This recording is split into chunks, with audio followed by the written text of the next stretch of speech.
crisis in Marawi. Security has been tightened since martial law was imposed across Mindanao region a few days ago.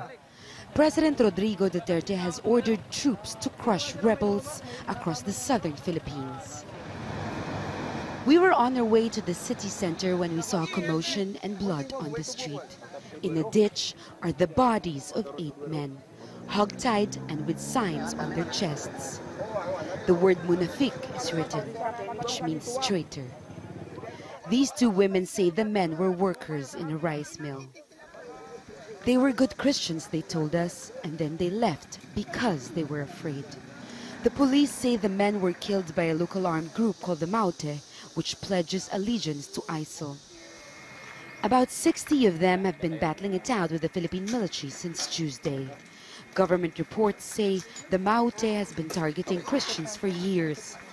It wants to set up an Islamic state across Lanao province. The Philippine military is on a full-scale offensive.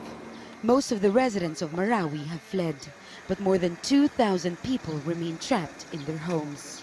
Civilians caught in a crossfire, they have little to do with. The security aspect of this crisis is entirely within the command of the AFP and the PMP. So we activated the Crisis Management Committee under the internal agency task force in order for us to respond to the needs of our evacuees and those that are affected by this crisis.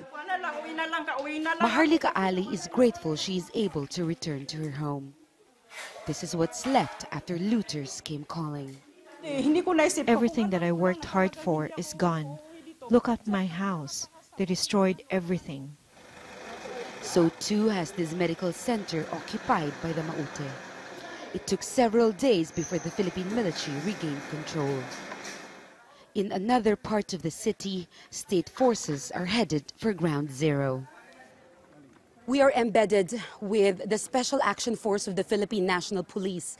They were able to clear this area yesterday, and now they're back to retrieve bodies of civilians who've perished in the crossfire. A body of a member of Maute has been found. It's clear he has been dead for days.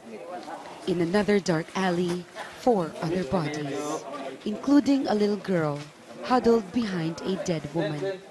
Both their heads have been blown off. There are no names, and no one seems to know who they were.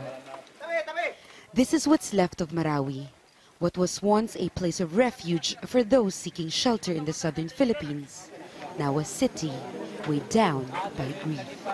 Jamela Alindogan, Al Jazeera, Marawi City, Southern Philippines.